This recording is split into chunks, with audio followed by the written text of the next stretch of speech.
Привет, дорогие друзья, с вами Майкл Авинсон, и это канал Симуляция Хай-Тек. И сегодня у нас большой-большой вопрос по поводу вот этой вот камеры. GoPro 10 во время своего релиза принесла очень много проблем, и камера оказалась не готовой пройти некоторые испытания, особенно когда люди снимают в жару, там в 30 градусов и так далее. Вот. И камера буквально дает возможность снять 18-20 минут и начинает перегреваться. Давайте посмотрим несколько примеров.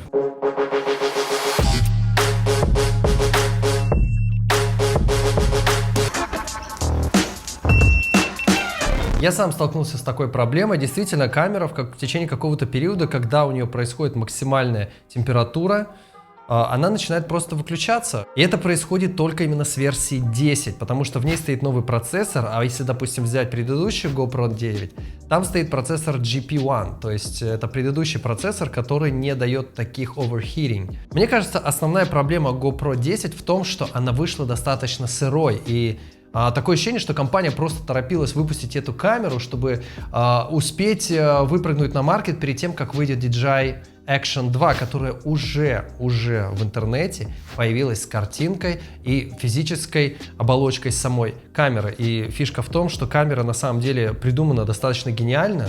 Я вам объясню сейчас почему. Во-первых, давайте посмотрим на саму камеру.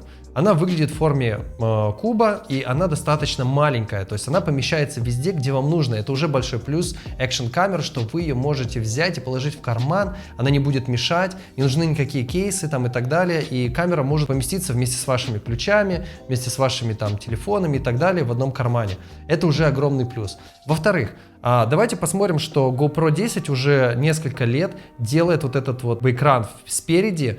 И я на самом деле после того, как попользовался несколько дней этой камерой, я понял, что в принципе в этом дисплее нет никакой такой полезности, потому что эта камера, она снимает на широкий угол, и вы в принципе можете просто теоретически увидеть, где вы находитесь в кадре.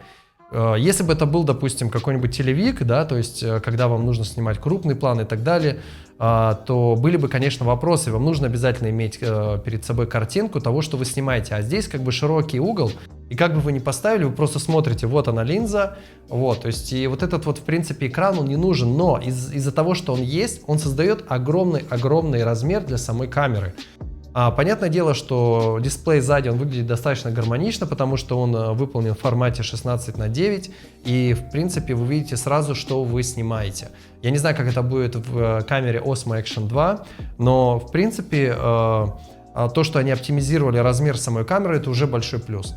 Второй момент и проблема, которая возникает в этой камере, это неоднозначное включение-выключение камеры. Сегодня утром я столкнулся с такой проблемой, что я встал с утра, пошел гулять и взял с собой камеру, и она была разряжена. Хотя я ее вчера ставил на зарядку и потом перед сном просто выключил. Оказывается, и проверил, что она не включилась. И оказывается, что ночью она каким-то образом сама включилась, я даже не знаю во сколько, и просто была в режиме стендбай, то есть она просто работала, пока не села батарейка. Утром я включаю, не включается. Потом пришел, когда домой, подключил ее к розетке, у нее было 0%, и то она включилась не сразу, она почему-то начала как бы не давать никаких признаков. Я думал, что уже процессор сгорел, уже все, ее не включить. Но потом, когда я вытащил батарейку и вставил ее снова пару раз, то тогда она начала реагировать. То есть она начинала уже давать хотя бы красный вот этот вот свой огонек, что с ней что-то происходит, она начинает заряжаться. Поэтому я уже вам показывал в предыдущем видео, что у меня есть проблема в том, что она включается сама, когда ты подключаешь ее к розетке.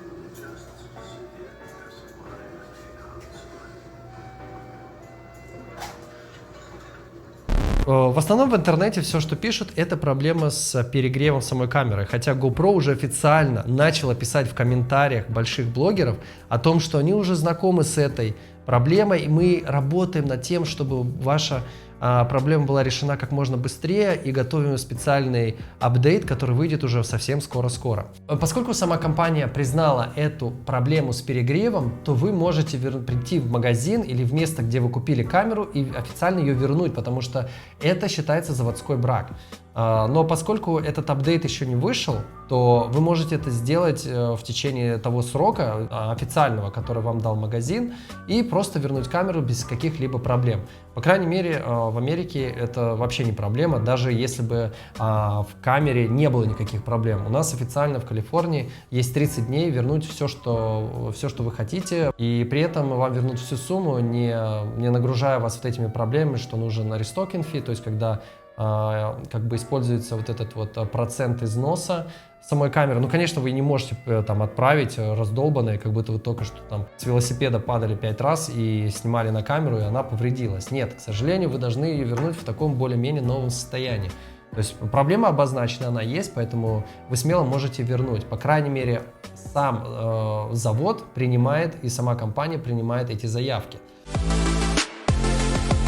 Итак, еще один момент, который я хотел бы обозначить, это его разрешение. Да? Максимальное разрешение этой камеры 5.3К, что в принципе создает вопрос, зачем? Зачем камере такое разрешение? Дело в том, что, я вам сейчас объясню, дело в том, что сам сенсор, который там установлен, он на самом деле ничтожно маленький.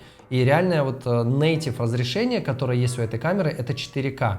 То есть это полная резолюция, при которой вы можете получить максимальное качество на основании размеров пикселей, которые находятся в этой камере. Когда вы ставите резолюцию 5.3, вы по сути увеличиваете просто размер картинки. Но даже когда вы будете ее кропать, то все равно разрешение будет терять качество. Потому что оригинальное, официальное разрешение этой матрицы, оно измеряется в 4К. И при этом еще очень важно отметить, что 5.3 разрешение не принимается даже самим YouTube. То есть максимальное разрешение, в котором вы можете постать видео, это 4К. Отсюда и вопрос, зачем было ставить эти пользовательские настройки, которые на самом деле перегружают и сам процессор, и создают вам больше проблем для успешных продаж. И теперь вы сталкиваетесь с намного большими заявками на возврат из-за того, что камера не может осилить этот перегрев, потому что все, конечно же, услышали 5.3 разрешение, давайте снимать. И все начали снимать в этом разрешении, чтобы добиться от камеры максимального качества.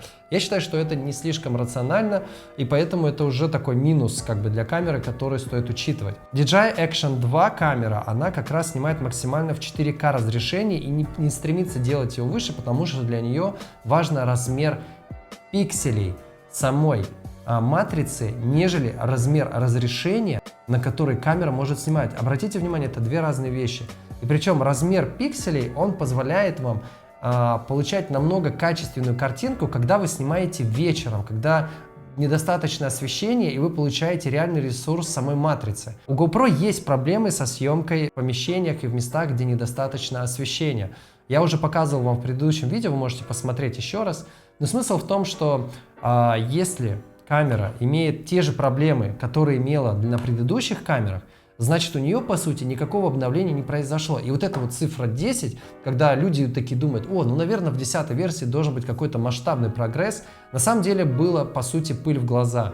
Единственное, за что я люблю эту камеру, за то, что в разрешении 2.7, что как бы уже дает достаточно хорошее качество, вы можете снимать 240 кадров в секунду. Поверьте, 240 кадров в секунду — это реально киношная возможность снимать хороший футаж, который будет очень красиво смотреться, когда вы снимаете какие-то замедленные съемки. Итак, официальный релиз DJI Action 2 состоится уже не в ноябре, а в октябре 27 числа. Я думаю, что компания начинает спешить с релизом, потому что она видит, что люди начали сомневаться в GoPro 10. Соответственно, это лиды уже к текущей продаже новой камеры. Поэтому я считаю, что они правильно сделали. И как раз у людей, которые уже приобрели GoPro 10, остается вот этот 30-дневный коридор, когда они имеют право вернуть камеру без каких-либо проблем. Кстати, очень еще крутой момент с DJI Action 2 в том, что вы можете подключать специальный мод и ставить к нему экран, чтобы вы видели то, что вы снимаете. Я считаю, что это отличная опция, потому что у вас будет возможность взять маленький образец камеры с собой, допустим, в какие-то сложные свои трипы, и не брать вот этот большой такой уже достаточно тяжелый кирпич, при котором вы не можете его разобрать и ничего с ним сделать. Поэтому здесь уже плюс идет и к DJI Action 2. Давайте посмотрим характеристики и спецификации разрешения, на которые снимает DJI Action 2. Итак, в разрешении 4К у вас будет возможность снимать до 120 frames per second, что является очень хорошим результатом, и вы сможете действительно снимать качественный футаж, который позволит вам делать очень красивые замедленные режимы. Единственный вот действительно приоритет, который я вижу между GoPro 10 и DJI Action 2, это съемка Full HD 240 кадров в секунду. Action камера, она не сможет снимать в 2.7. И по сути, поскольку это уже будет такой гэп по качеству, то GoPro здесь выигрывает. То есть в GoPro вы получите намного качественный slow motion, нежели в Action 2. Поэтому и здесь разделяются эти два лагеря. И вам предстоит выбрать. Либо вы хотите снимать 2.7 slow motion на 240 кадров в секунду, либо дождаться уже Action 2 и уже работать с этой камерой. И самый главный плюс, с которым выходит DJI Action 2, это размер сенсора 1 к 1.7. Это означает, что камера практически в 1,5 раза качественнее снимает картинку, нежели GoPro 10. У GoPro 10 размер сенсора намного меньше, и в принципе он такой же стандартный, как и в GoPro 9, и, по-моему, даже в GoPro 8. Друзья, в общем, вот такие вот новости, поэтому выбор за вами, смотрите. Вы хотели бы остаться с GoPro 10 или вы хотите дождаться DJI Action 2? Я считаю, что выбор за вами. Это зависит от того, какие у вас приоритеты. И также GoPro Action 2 обещает быть по цене, по-моему, $200-250. Я точно не знаю, но уже скоро появится эта информация. А GoPro, она стоит 350, плюс вам дается еще подписка, то есть вам нужно будет еще $50 заплатить за то, чтобы вы имели безлимитный iCloud, что в принципе достаточно очень хорошо. Я сам сейчас активно пользуюсь этим безлимитным iCloud, я загружаю туда практически все, что у меня есть, как бэкап, то, что у меня там на телефоне, на компьютере, но там единственное, можно только загружать именно фото и видео, то есть изображение, потому что он потом рендерит и не дает вам доступа к файлам, которые он не может превратить в картинку. Поэтому, если вы, допустим, такой гений и придумали, о, я сейчас сделаю архив каких-то своих важных документов, потом переименую его в JPEG или в PNG и загружу его на GoPro, так вот, имейте в виду, что GoPro просто не распознает эту как картинку и не даст вам доступ к этому файлу. Поэтому не будьте глупцами и не делайте такие ошибки. Ну что ж, друзья, пишите ваши комментарии. Если у вас есть проблемы с GoPro или то, что мы сегодня не озвучили, оно на самом деле имеет место быть озвученным, пишите в комментариях, и мы обязательно разберем эти проблемы и обсудим их с вами. С вами был я, Майкл Лавинсон, это канал Симуляция Хай-Тек. До скорой встречи!